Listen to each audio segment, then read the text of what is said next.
no topic that was publicly announced, but we can certainly imagine that the vice president and press secretary will want to talk about the events that are unfolding in Minnesota as we are seeing throughout this time of year in response that Armando just referenced as well. We have already heard from President Trump. He did send out a true social post yesterday. He said that he had watched this video. He referenced the radical left. He said that the situation is being studied. We've also heard from Vice President Vance called the woman who was killed in this incident as a black person. So I'm sure we'll have a lot more to say on this today. And of course, over on Capitol Hill, Democrats were criticizing the administration, saying they are not allowing this investigation to fully play out before they start to use rhetoric like that. I'm sure the Vice President will speak about that today and just move that with the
I think I hear you now. Sorry, the camera's a little packed, so I think I lost you for a second. Go ahead, tell me one guy.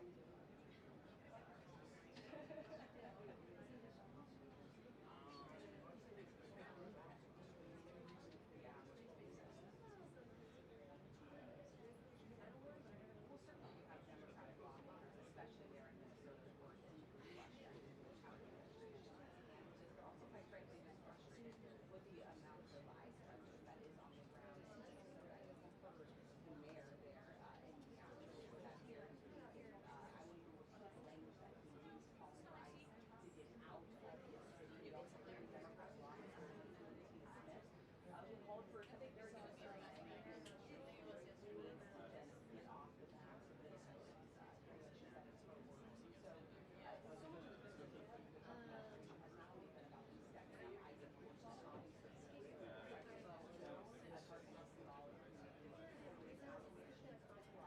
but also at the same time has been what Democrats are saying in this regime that the investigation questions about exactly how much time local law enforcement officials are going to have as federal authorities stepping into that investigation as well. So certainly a number of questions that everyone, including the White House, Mr. Mills, take your seat. Mr. Mills, take your seat. You're on the ground.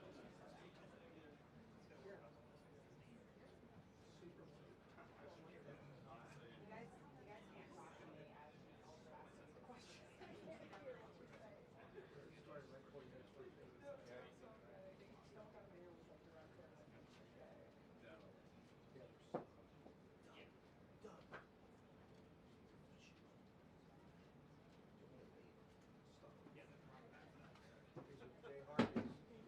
Hey, Doug. Sandra, remember just a few hours before this deadly shooting happened in Minneapolis, J.D. Vance was giving an interview with Jesse Waters where he said that he thinks Tim Walz should resign because it's a separate issue because of all of these allegations of fraud in Minnesota. So Walz is out there now saying that he thinks he might have to mobilize the National Guard in Minnesota to protect Minnesotans from federal officers and ICE officers who are endangering the community. We would expect to hear from the Vice President any minute about that, and also about this litmus test that J.D. Vance sees. Now, he posted on social media that he wants all Democrats, including those who are running for president and seeking office in the midterms, to answer a question. Do you think this officer was wrong in defending his life against a deranged leftist who tried to run him over? So there are questions about about rhetoric on both sides that we would expect addressed any minute.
I know, it's a little long.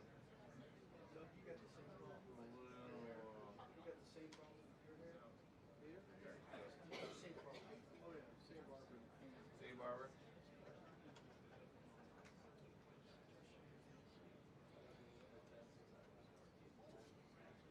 You know, sometimes I get a message after my hit saying that my hair is messed up, but nobody ever tells me before, you know?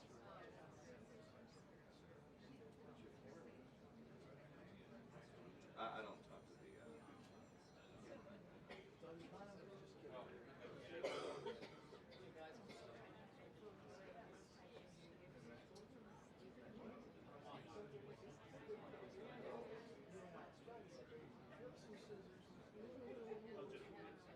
Yeah, well, that's what works.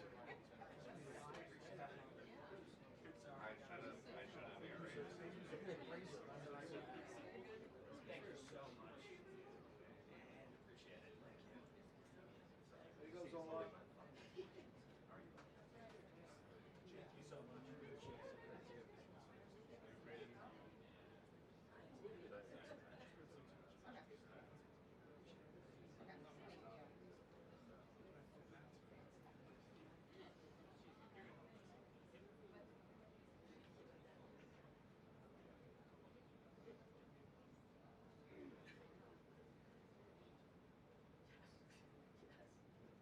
Thank you.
glasses too. That'll hurt us early. These are impact resistant glasses. We'll see. We'll see. Test that theory.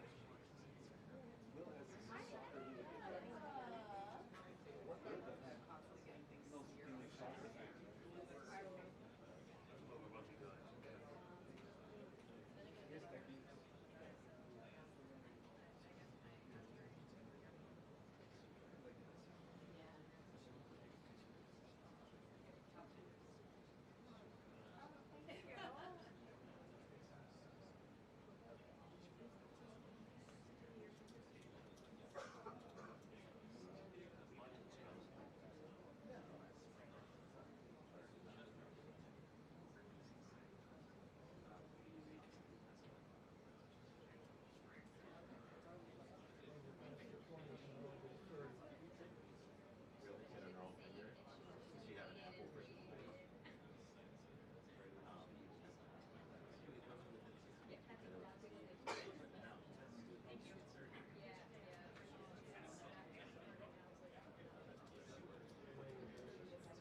Good afternoon, everybody. Let me be clear. President Trump and his entire administration stand fully behind the heroic men and women of ICE and will always uphold law and order in the United States of America. The deadly incident that took place in Minnesota yesterday occurred as a result of a larger, sinister, left-wing movement that has spread across our country, where our brave men and women of federal law enforcement are under organized attack. Right now, immigration and customs enforcement officers are facing a 1,200% increase in assaults, a 3,200% increase in vehicle rammings, and an 8,000% increase in death threats. ICE agents are faithfully enforcing federal law to protect the safety of the American people by removing criminal illegal aliens from our country, which is exactly what nearly 80 million Americans elected President Trump and Vice President J.D. Vance to do. Radicals in the Democrat Party are furious over this. They don't want our border secured or criminal illegal aliens being removed. As a result, Democrats are impeding immigration enforcement operations daily, creating extremely heightened and dangerous circumstances that make it nearly impossible for the men and women of law enforcement to simply do their jobs. Democrats are calling to defund federal law enforcement agencies who are protecting public safety. And Democrats are calling to abolish ICE and defund the police. That will never be allowed to happen under this president and vice president. The Trump administration will redouble our efforts to get the worst of the worst, criminal illegal alien killers, rapists, and pedophiles off of American streets. The Department of Homeland Security will continue to operate on the ground in Minnesota, not only to remove criminal illegal aliens, but also to continue conducting door-to-door investigations of the rampant fraud that has taken place in the state under the failed and corrupt leadership of Democrat Governor Tim Walz. Taxpayers have been ripped off to the tune of billions of dollars in this one state alone, and that is going to end, and people are going to be held accountable. The Trump administration has activated thousands of federal agents, doubled the number of U.S. attorneys in the DOJ office in Minneapolis, and surged resources to hold fraudsters accountable and demand justice for law-abiding American taxpayers and citizens across our country. And that's what brings the Vice President out here with me today to discuss all the Trump administration is doing and to make an additional important announcement on this front. So please, Mr. Vice President, will be joining us now. Thank you, Carolyn. Thank you. Great. Well, good afternoon, everybody. And I want to echo some of what Carolyn said about what we're doing to combat the rampant fraud that exists in our immigration system, thanks to failed politicians and thanks to people who allowed the American taxpayer to be taken advantage of for far too long. I think it's important to understand why this matters to the American people. I am a father of 3 young kids, a lot of people in my generation. What is that going on there? Is that normal? Okay. CNN installed this broken camera just to throw me off my game, but it's not going to work. So here's the simple fact here. If you're a young parent struggling to afford childcare in the United States of America, there are programs that we have to make it easier for your kids to get in daycare, for your kids to get in preschool. Those programs should go to American citizens, not be defrauded by Somali immigrants and others. Make it hard for you to get the access to the resources you need. But number 2, making it easier for people who shouldn't even be in this country to fleece the United States and our taxpayers to begin with. We have actually activated a major interagency task force to make it possible to get to the heart of this fraud. We have Department of Agriculture resources that are focused on SNAP fraud so that people who need food benefits can get them, but illegal aliens and other fraudsters don't.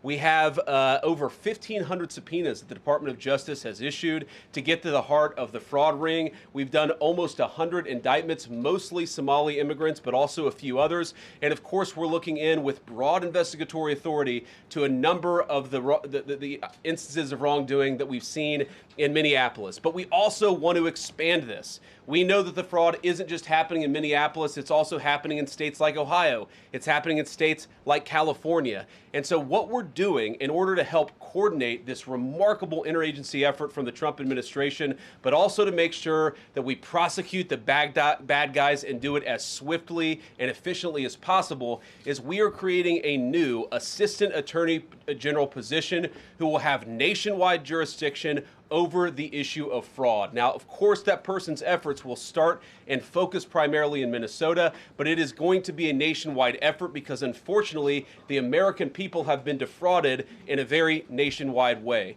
I want to thank a couple of people for their cooperation, in particular Pam Bondi, our Attorney General, first of all, for getting a lot of resources to Minneapolis to start to investigate and prosecute this fraud, really at an industrial scale. We've never seen fraud like this in the history of our country. Pam has been doing a great job to get the resources there to uncover it, but importantly, creating a job like this often takes months, sometimes even longer. When we realized that we needed this Associate Attorney General position, Pam got this person up and running in about a week. We're going to make the nomination hopefully in the next few days. We'll obviously let you guys know who that is when we do it. I've talked to Senate Majority Leader John Thune, who has promised me swift confirmation for this official, but this is the person who is going to make sure that we stop defrauding the American people. And here's one final thing I'll say about this. I've heard a lot of people say that we need a special counsel to investigate fraud in the United States of America. I actually agree, and that's what this position does. It has all the benefits, all the resources, all the authority of a special counsel, but with two crucial differences. Number one, it will be run out of the White House under the supervision of me and the President of the United States. And number two, it's actually constitutionally legitimate. As you guys may know, the special counsel statute has some major constitutional questions. When we get the bad guys, we want to make sure we get them permanently and they don't have some legal technicality they can get out of, which is why we set it up as an Associate Attorney General. I'll take some questions, but I want to make just one final observation here. When I was actually walking out here, somebody sent me a photo of a CNN headline about what happened in Minneapolis. And this is the headline. I'm just going to read it. Outrage after ICE officer kills U.S. citizen in Minneapolis. Well, that's one way to put it, and that is the way that many people in the corporate media have put this attack over the last 24 hours. And I say attack very, very intentionally because this was an attack on federal law enforcement. This was an attack on law and order. This was an attack on the American people. The way that the media, by and large, has reported this story has been an absolute disgrace, and it puts our law enforcement officers at risk every single day.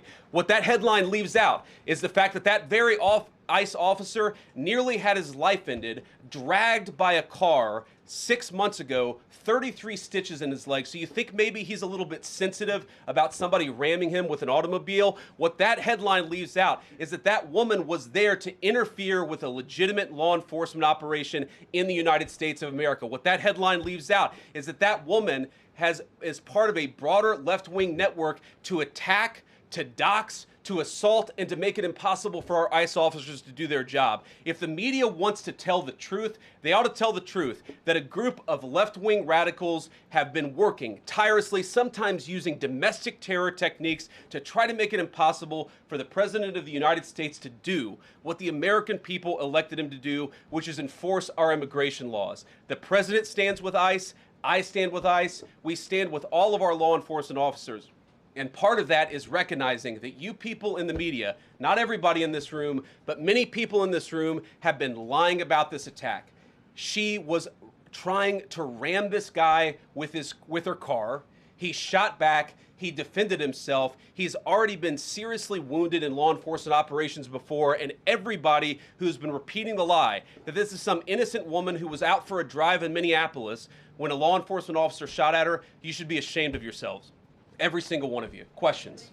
Thank you, Mr. Vice President. I wanted to read a quote from Tim Walz earlier today. He said, when things looked bleak, it was Minnesota's first that held the line for the nation on July 3rd, 1863, and I think we may be in that moment now. Can you comment on his rhetoric and Mayor Jacob Frey and whether they want to see unrest in Minneapolis? Well, that's very tough rhetoric from a guy who just quit because his fraudulent activities have been uncovered. Look, Tim Walz is a joke. His entire administration has been a joke. The idea that he's some sort of freedom fighter, he's not. He's a guy who has enabled fraud and maybe, in fact, has participated in fraud. That's what this new Assistant Attorney General position is going to find out. I don't care what Tim Walz says. I care about getting to the bottom of this fraud for the American people, and I care about enforcing the nation's immigration laws. That's what we're going to stay focused on. Unrelated question here. I mean, Democrats have accused ICE of murder. They've said they're targeting Americans. They've told ICE to get the F out of Minnesota. This is going to stoke the fire against ICE agents. And you're talking about ICE agents right now and being concerned about them.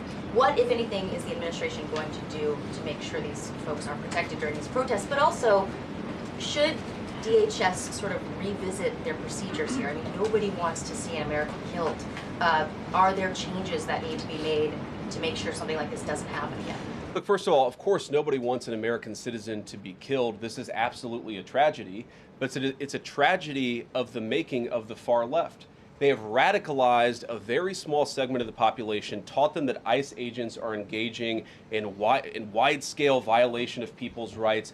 What our ICE officers are doing is deporting the millions of criminal aliens that were let in during the Biden administration. So number one, we have to say, as a matter of leadership, and I would appreciate if the Democrats would join me on this, let's be honest about the fact that we have way too many illegal aliens in this country. Our ICE officers should be supported in doing their job. You're trying to actually marshal the far left lunatic fringe to engage in doxing, to try to make it impossible for them to enforce the law, and in some cases actually to engage in acts of domestic terrorism against our law enforcement officers. When you talk about different plans, different protocols, different policies, I forget exactly how you asked the question. Here's the simple fact. What we're going to do is make it easier for the American people's administration to enforce the American people's law. And that means that Democrats have to stop rallying the mob against legitimate law enforcement operations, and that means that we are going to get tougher, and that's what this AAG position is about. We're going to get tougher at the people who are defrauding the United States by inciting violence against our law enforcement officers. That's one of the things that we're going to do. We've already started that work at the Department of Justice, but we're going to keep on doing it, and this new AAG position is going to kick that into high gear. Vice President Vance, you just suggested that this woman who was killed, Renee Good, is part of a broader left-wing network. Who do you think is behind this broader left-wing network? Well, it's one of the things we're going to have to figure out, but here's the way that I put it. When somebody throws a brick at an ICE agent, or somebody tries to run over an ICE agent, who paid for the brick? And who told protesters to show up and engage in violent activity against our law enforcement officers?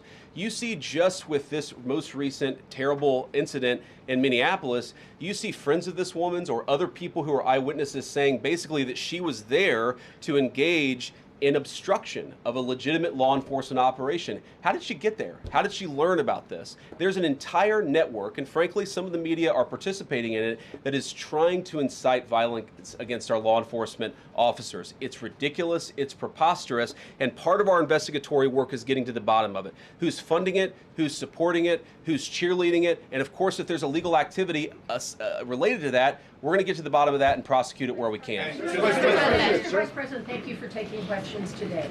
Is there a risk with you describing her as a deranged leftist, talking about very specific facts of these events, when an investigation is just beginning? Are you preempting a thorough investigation by drawing such conclusions? And have you received any information beyond the videos we've seen publicly about this individual, her specific acts, that has informed your point of view?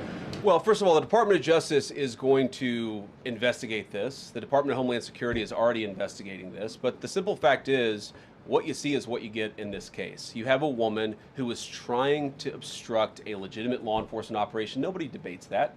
You have a woman who aimed her car at a law enforcement officer and pressed on the accelerator. Nobody debates that. I can believe that her death is a tragedy, while also recognizing that it's a tragedy of her own making and a tragedy of the far left, who has marshaled an entire movement, a lunatic fringe, against our law enforcement officers. I think what is clearly happening here, and it's going to keep on happening unless the Democrats wake up and say, you know what, you don't have to agree with our immigration policies. You don't have to agree with what the president or the vice president believe about immigration enforcement, but why don't you take this to the ballot box? Why don't you vote? Why don't you organize? Instead, what some of them are doing is encouraging people to get violent with our law enforcement officials. It's disgraceful, and it's got to stop. Mr. President, just to follow up on that question, and again, thank you for taking questions, Mr. Vice President. There's clearly a lot of emotion in Minnesota, across the country, over this incident. You're calling Renee Good a deranged leftist. There's been heated rhetoric that we've also heard from officials. What responsibility do you and the president have to diffuse some of the tension that we are seeing play out in Minnesota, bring down the temperature as this investigation is unfolding? What we have a responsibility to do is to protect the people who are enforcing the law and protect the country writ large. Whether you're Democrat or Republican, you deserve to have the people's laws enforced in the United States of America. Now, again, I'm not happy that this woman lost her life. I'm not happy that this woman was there at a protest violating the law by interfering with a law enforcement action. I think that we can all recognize that the best way to turn down the temperature is to tell people to take their concerns about immigration policy to the ballot box. Stop assaulting and stop inciting violence against our law enforcement officers. That's the best way to take down the temperature. And we're not going to give in to terrorism on this. And that's exactly what's happening. People trying to antagonize, to commit acts of violence. They throw bricks at them. Sometimes they shoot at them. Sometimes they dox them. Sometimes they go to their place of residence and harass their families. This is classic terrorism. And we cannot say that when a far left fringe is inciting violence against our brave law enforcement officials, that we're no longer going to enforce the law. That's rewarding the very people who are engaged in this garbage. The actual reward that they just got is a new assistant attorney general who is going to prosecute and investigate this stuff even more aggressively than before. Yeah. Thanks for taking my question. So the head of Minnesota's investigations agency says that the U.S. Attorney's Office has essentially cut off the state investigations agency's access to the investigation. What is the precedent for that, and why shouldn't the Minnesota officials on the ground have access and evidence to work on this investigation? First of all, I wish the state officials in Minnesota would investigate why you have so many people who are using their vehicles and other means to actually interfere with a legitimate law enforcement operation. The precedent here is very simple. You have a federal law enforcement official engaging in federal law enforcement action. That's a federal issue. That guy is protected by absolute immunity. He was doing his job.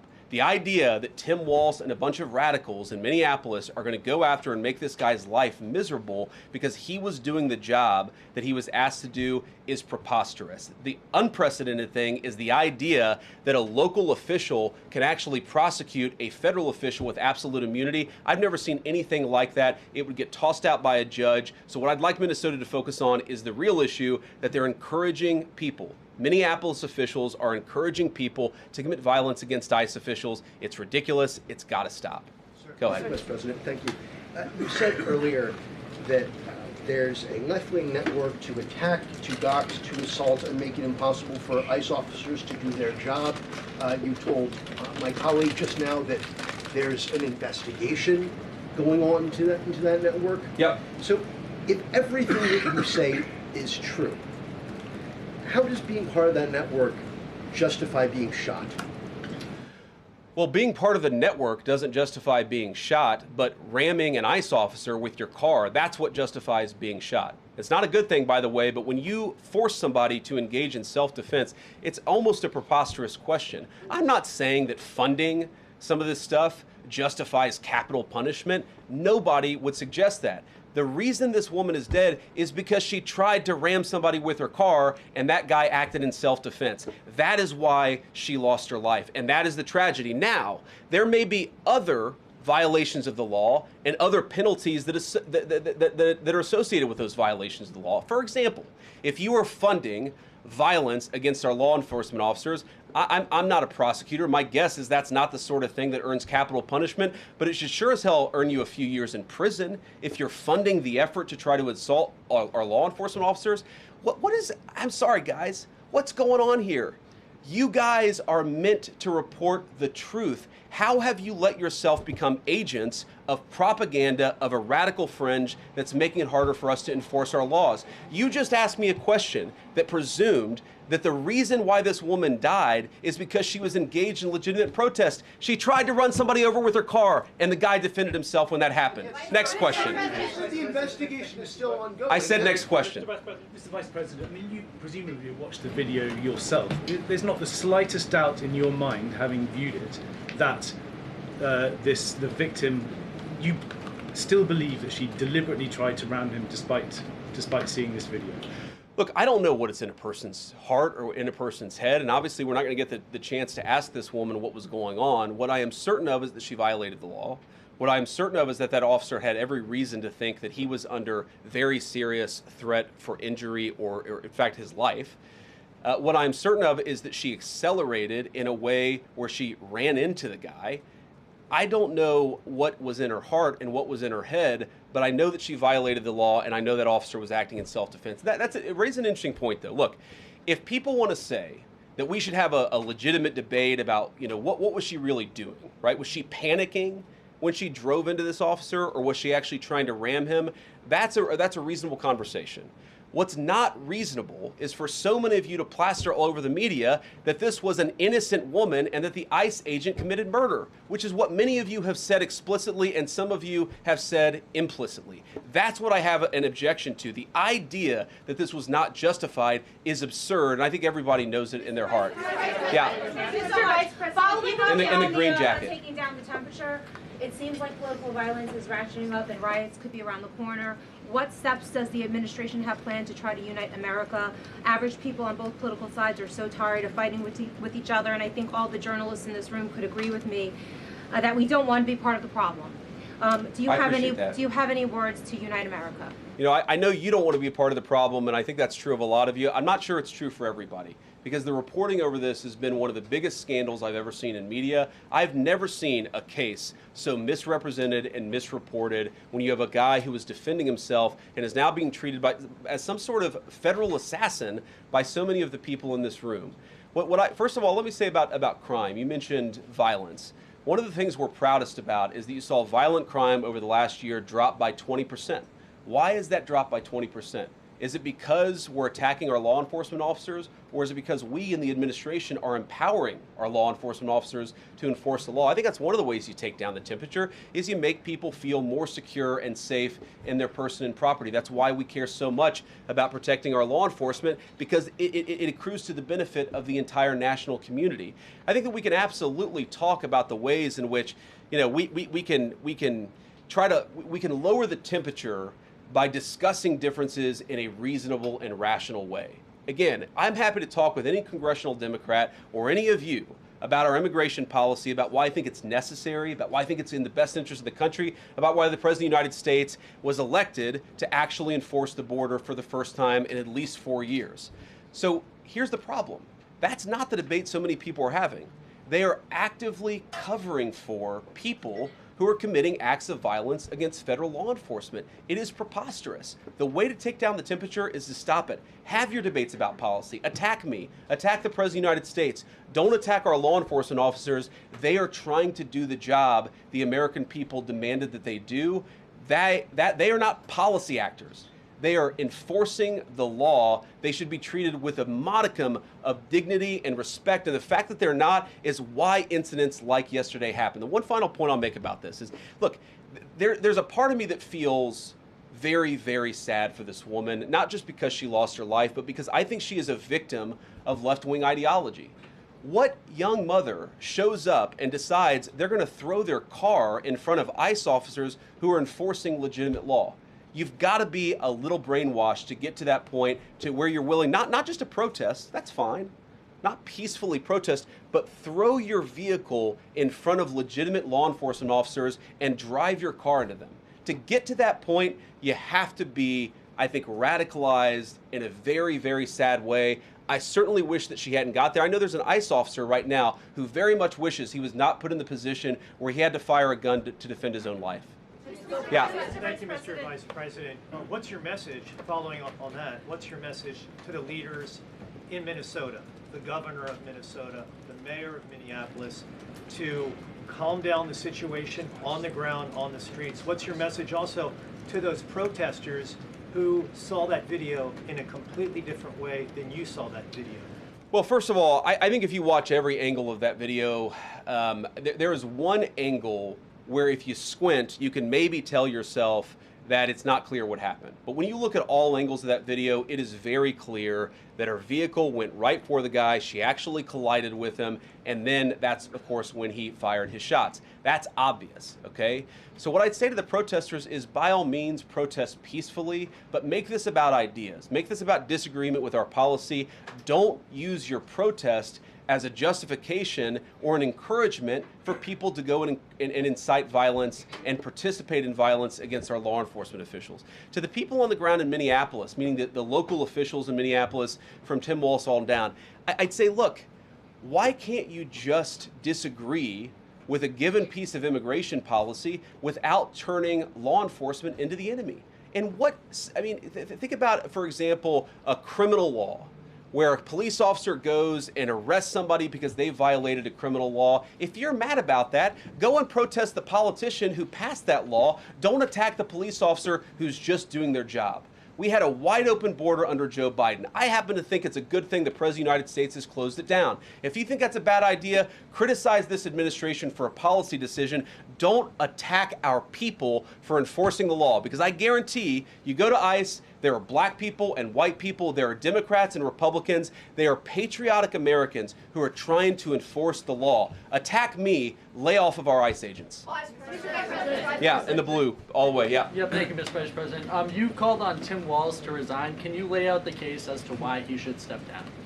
Well, look, I think Tim Walz should resign because it's very clear either that he knew about the fraud in Minneapolis, he knew about the welfare fraud, or at the very least he looked the other way. I mean, this is not like Lex Luthor, right? This is not movie villain fraud. This is the lowest IQ possible fraud. This is, we're going to take the absence of kids and set up a daycare center where there are no children, and we're going to call our early childhood education center the Quality Learing Center.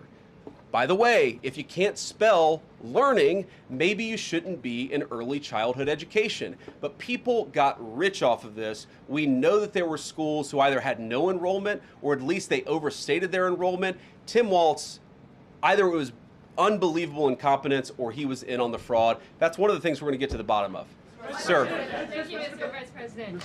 Can you explain the difference between this Associate Attorney General and a special counsel? And do you envision this being a permanent position or having more of a limited scope? Well, it's going to be permanent until we get to the bottom of what's going on, so I think it's going to last for at least the remainder of the administration. What's different about it from a special counsel is, if you remember, the Jack Smith case where the special counsel was found unconstitutional, one of the big issues there is that that person was not an appointed person, completely aside from all the other issues that the person was a lunatic and that the case had no merit.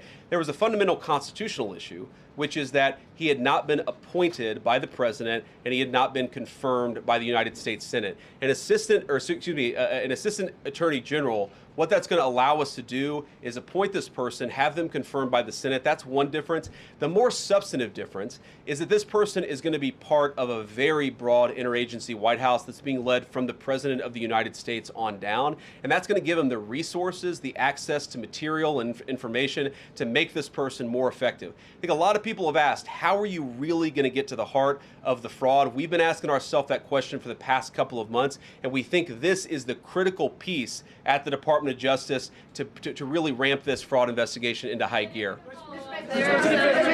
In the red tie, yeah. Vice President Vance, I wanted to ask, what's your message to far leftist agitators who feel emboldened to obstruct ICE activity in Minnesota and around the country? Well, I think they shouldn't feel emboldened because now they have an assistant attorney general who is going to prosecute and investigate their fraud and their violence more aggressively than it has ever been investigated in the United States of America. We are doing so much to try to find the financing networks and the domestic terrorism networks that legitimate this violence, that fund this violence, and that, of course, engage in the violence. These people should not feel emboldened because they have, for the first time, maybe in American history, an administration that is not going to tolerate political violence of any kind from anywhere.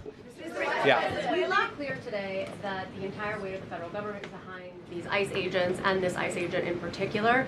There is still a federal investigation happening on the ground. Does that mean that they are not looking into this ICE agent at all? They are just focused on the woman who was in the car? What is the investigation if the federal government has already determined that its weight is behind this ICE investigation? So what do you mean? When you say investigation, do you mean investigation of the shooting yesterday or of the fraud that's happening in Minneapolis? Yesterday. Okay, look, DHS, as I understand it, has an investigation already ongoing. I know that other organs of our government are looking at this. So yes, there's certainly an investigation that's happening right now.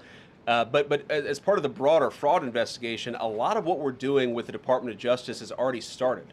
We've got over 1,500 subpoenas. We've got people this morning, actually, we're going door to door to actually knock on some of these fraudulent care centers, these fraudulent social services organizations to get to the bottom of what's going on there. So the investigation in some ways has already been ramping up into the anti-fraud element for at least a few weeks. What we're trying to do is supercharge it and make sure there's a designated person within the Department of Justice who completely controls that particular focus. Yeah. Just to follow up on that, Mr. Vice President, on the agent, is he still on duty or has he been placed on leave, on administrative leave? And what really was the target of the operation on Wednesday? Of the ICE operation on Wednesday? Well, first of all, it was a legitimate law enforcement operation. We were going door to door to try to find criminal illegal aliens and deport them from the United States of America, because if you come to our country illegally in violation of our immigration laws, then we have the mandate, and in fact we have the legal duty to enforce those immigration laws. Whether he's been placed on administrative leave, I don't know the answer to that question. I'd refer it to the Department of Homeland Security and they can follow up. I will say, look, I would appreciate everybody saying a prayer for that agent. Look, in the past 6 months, he has been hit twice by a motor vehicle. One time, the first time, it led to over 30 stitches and very serious injuries to his legs. This is a guy who's actually done a very, very important job for the United States of America. He's been assaulted, he's been attacked, he's been injured because of it. He deserves a debt of gratitude, and I think the media prejudging and talking about this guy as if he's a murderer is one of the most disgraceful things I've ever seen from the American media. Yeah. Vice President, what is your specific role in the future of Venezuela? And I'm wondering, could you confirm reports that the Director of National Intelligence, Tulsi Gabbard, was kept out of the planning for the operations because of her past concerns about military involvement in Venezuela? So I've heard a couple of things. One, that I was kept out of the planning for the Venezuela operation, that's false. And another, that Tulsi was kept out of the planning for Venezuela operations, that's completely false. Look, we're all part of the same team. And one of the things that is really amazing about that operation is that we kept it very tight to the senior cabinet level officials and related officials in our government. And we kept this operation secret for a very long time. I'm very proud of that. I think it suggests that the team works very well together. Well, looking ahead, what is my role? Look, my role is going to be whatever the president asks me to do. Has he asked you to do something yet? Well, every other day, I'm chairing the meeting that we do on this among White House principals to talk about next steps to try to ensure that Venezuela is stable, and as the president has directed us to do, to ensure that the new Venezuelan government actually listens to the United States and does what the United States needs it to do under our country's best interest. So I'm going to be as involved as the president wants me to be. So far, that's been very involved, and I'll keep on doing that so long as the president asks me to do it. In the purple. Yes. Even Mr. beyond the war powers Sorry, resolution. we'll go purple and then we'll go pink or whatever that is in front. Royal purple. And then beige. All right. Okay. Are there any indications, you talked about the network, are there any indications that the lady who was shot, I know there are different reports from there, her wife said they were new to the area. Are there any indications she may have been a paid agitator, and maybe that there are others that were brought to the area, considering everything that's going on in Minneapolis? I wouldn't say that she was paid. I don't have the evidence to say that one way or the other. What I do know is that she was violating the law. And if you just look at the eyewitness accounts, they were saying she was there to prevent the enforcement of the law. She was trying to obstruct a legitimate law enforcement operation. That much is obviously clear. The rest of it, of course, is part of the reason why we investigate this stuff. Yeah. Mr. Vice President, even beyond the war powers resolution today, Congress has bucked President Trump on issues like tariffs. Are you concerned that President Trump is losing his grip on Republicans in the Congress, and what are you going to do about it? No, I'm not concerned at all. First of all, we talked to some of the senators who were going to vote the wrong way, in my view, on this resolution today. Much of their argument was based more on a legal technicality than any disagreement in policy. If you look at the people who actually voted, every single one of them have supported the administration's plan. Second of all, as the president, I believe himself, has already said, every president, Democrat or Republican, believes the War Powers Act is fundamentally a fake and unconstitutional law. It's not going to change anything about how we conduct foreign policy over the next couple of weeks, the next couple of months, and that'll continue to be how we approach things. Go ahead. So we are seeing, regarding Iran, we are seeing the protests in Iran these days. The cities are begging for help from the U.S. and Israel, naming streets in the city after President Trump. It seems there is an opportunity here that may not come again. Will the United States stand by the citizens of Iran? And if Israel decides to strike again the nuclear sites in Iran, is the U.S. expected to take part? Well, look, we certainly stand by anybody who's engaged in peaceful protest, anybody who's trying to exert their rights for free association and to have their voices heard. Obviously, the Iranian regime has a lot of problems, and as the President of the United States has said, the smartest thing for them to have done, it was true 2 months ago, it's true today, is for them to actually have a real negotiation with the United States about what we need to see when it comes to their nuclear program. I'll let the President speak to what we're going to do in the future, but we certainly stand with anybody across the world, including the Iranian people who are advocating for their rights. I'll take just a couple more questions. Yeah, go ahead. Thank you very much, Mr. Vice President. Concerning Venezuela, how would you assure the Caribbean region that they will remain a zone of peace? Because some member states in the region are concerned. Well, look, the President had a very productive phone call with the President of Colombia yesterday, and we continue to talk at all levels of government with a number of our friends in the Caribbean region. I actually think this is really good for peace in the Caribbean, because when you take away a major source of illegal cartel revenue, which is the cocaine trade, the fentanyl trade, other sources of illicit revenue, you actually remove the power of one of the main destabilizing forces in Latin America and in the Caribbean. I really do think, look, we say it all the time, this is the President of peace. One of the ways that you establish peace in your own hemisphere is to make it clear that the United States is going to be respected, that the United States is willing to take power away from criminal cartel organizations and give it to legitimate governments. That's how we see the future of the Western Hemisphere, and we think it's going to be much more peaceful than it was certainly under Joe Biden. I'll take one more question. Go ahead. Mr. Vice President, thank you. On Greenland, do you have a message for European leaders? Many in Europe reject the idea that the island could be for sale. Well, first of all, Secretary Rubio, I believe, is meeting with the leaders of Denmark and Greenland next week, I want to say it is, but maybe it's the week after that.